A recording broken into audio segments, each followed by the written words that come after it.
In this video I want to take a look at what is exempt development in Irish planning laws. My name is Terry Gorry. I'm a solicitor in Enfield in County Meath, and I make videos about Irish law, small business, entrepreneurship. If you're buying or selling a property, you need to be concerned about the planning laws. You need to be concerned about certificates of compliance with planning permission and building regulations.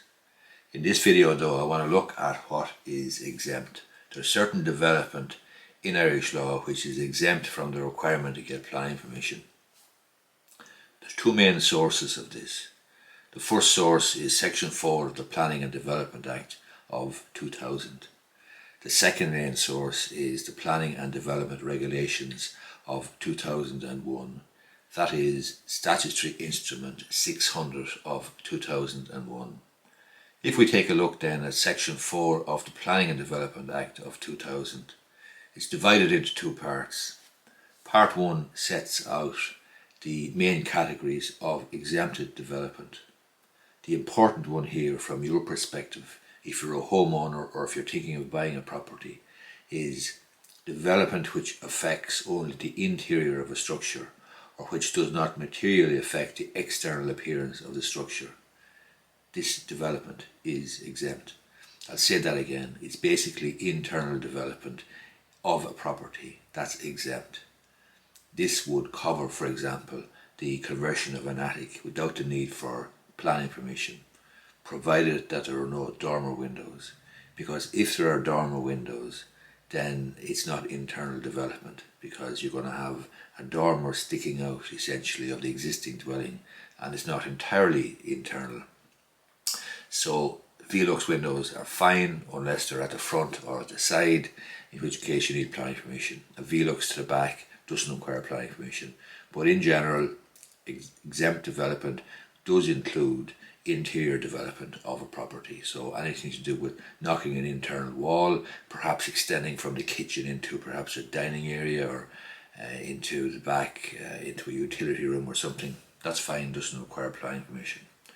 Other main categories of exempted development in the Section 4 of the Planning and Development Act 2000 would include agricultural development and development by a county council in its own functional area.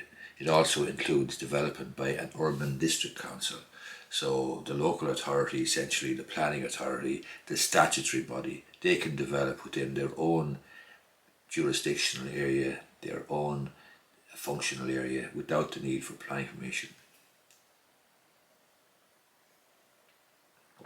If we move on then from Section 4 of the Planning and Development Act 2000 to the very important Statutory Instrument 600 of 2001, that is the Planning and Development Regulations 2001.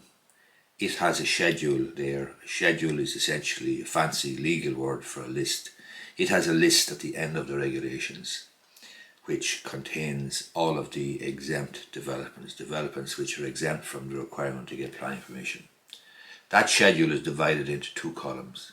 Column 1 describes the type of development that is exempt, and column 2 sets out the conditions and limitations attaching, if any. So exempt developments subject to the conditions and limitations set out in column 2 would include, for example, an extension to the rear of a house.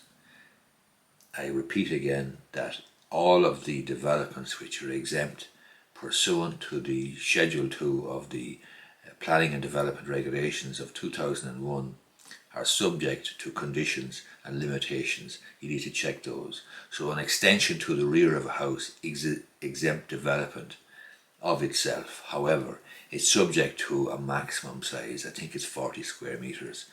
Conversion of a garage, store, shed is exempt. A chimney, boiler house, oil storage tank, a shed, garage, store, greenhouse, television areas, a fence, gate, wall, landscaping works, a porch, again subject to conditions, subject to a size limitation. Keeping or storing a caravan, camper van, boat within the curtilage of a house, again within the context of the conditions, etc. that are set out. So regulations are key. The regulations also deal with change of use, temporary structures, development for industrial purposes, development by statutory bodies, advertisements, rural development, agricultural structures and classes of use. The bottom line is that the value of any property can be enhanced or diminished by crap development or development that doesn't have planning permission, or development that's not exempt, or development that does not comply with building regulations. So the appropriate certificates of compliance with building regulations and planning permission are essential documents of title when you're buying, or indeed when you're selling property. There is exempt development, and if somebody is telling you, your solicitor will obviously look into this, but if somebody is telling you, yes, I have a shed out the back, or we did an extension, or I have a porch, or I did an attic conversion and I stuck in Velux windows, if somebody is saying to you that this is exempt development, that's fine, but they must prove it. They prove it by a certificate of compliance or a certificate of exemption from an architect or an engineer who has insurance, who will refer to the regulations and refer to the basis on which it is exempt development. Hope you find this video useful. If you do, I'd appreciate if you gave it the thumbs up down below, and I would, or if you're interested in subscribing to my YouTube channel, hit the subscribe button, and you'll be notified then when you hit the bell icon. You'll be notified when I publish a new video every time. The other thing I wanted to say was, yeah, just hit the subscribe button and you'll be notified. I think, no, you won't be notified.